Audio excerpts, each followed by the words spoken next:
The day after New York City officials unveiled a sweeping contingency plan for the shutdown of a major subway tunnel, elected officials, experts, and New Yorkers whose lives will be upended began raising concerns about the way the city will cope with the absence of a train line that carries 400,000 people every day. The workaround for the closing of the tunnel that carries the L line between Manhattan and Brooklyn, which was badly damaged during Hurricane Sandy, includes creating a series of bus-only lanes in Manhattan, travel restrictions on the Williamsburg Bridge, and beefing up other subway lines in Brooklyn. Officials have warned that no matter what they do, there will be pain once the tunnel closes in April 2019 for a scheduled 15 months.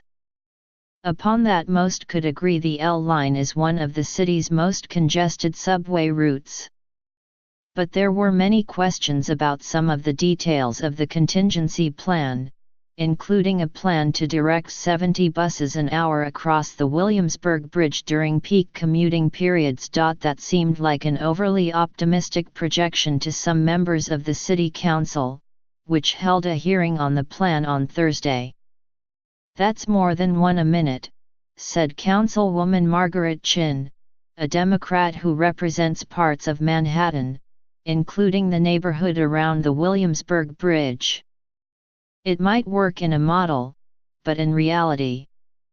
Veronique Hakim, the managing director for the Metropolitan Transportation Authority, which oversees the subway and city buses, acknowledged that the plan might not reflect what will happen once the L line tunnel closes. City officials believe that about 80% of affected riders will use other trains, 15% will ride a bus, and the remainder will rely on ferries or commute by bicycles.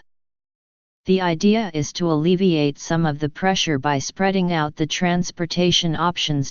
But the city's public buses are already plagued by problems, including slow travel times, deteriorating service, and an aging fleet, leaving some skeptical that relying on buses to any extent will actually work. "Buses in my area are already really crowded, like Chin," said Juju Simon, 21, who lives in Bushwick, Brooklyn, and teaches elementary school in Manhattan.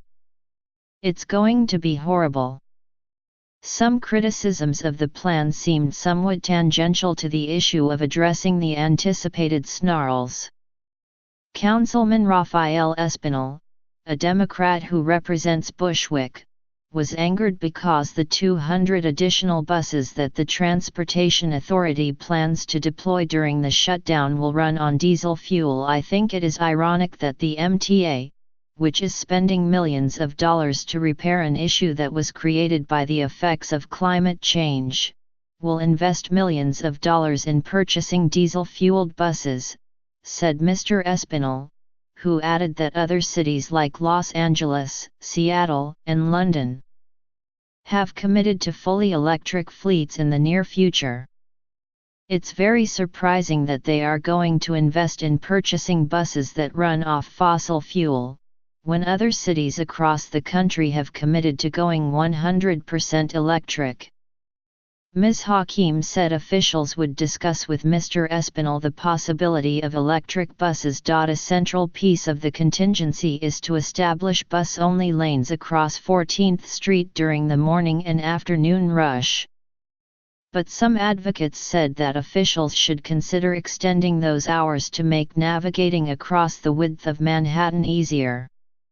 "Anybody who has spent much time on 14th has experienced it not moving," said Eric McClure, the executive director of Streets PAC, a political action organization. "The Williamsburg Bridge will be restricted solely to vehicles carrying 3 or more people during rush periods, as well as buses and trucks. But that could wreak havoc on the other bridges that cross the East River," said John Orcutt, the Director of Communications and Advocacy at the Transit Center, a research group.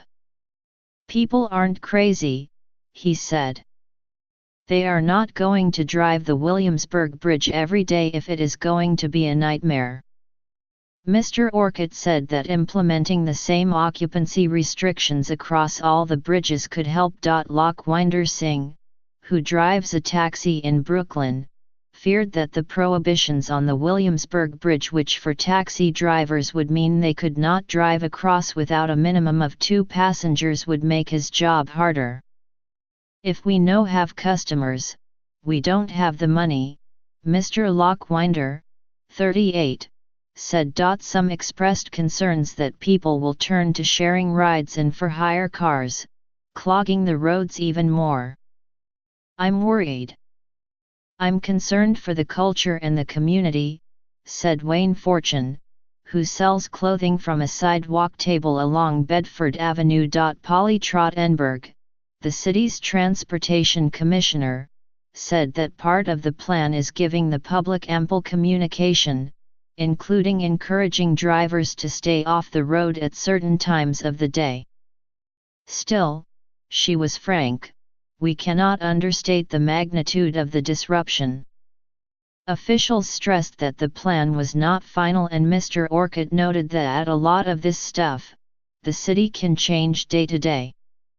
In the end, however, the city has to do this, he said. You can say it won't work, but there are only so many options you have.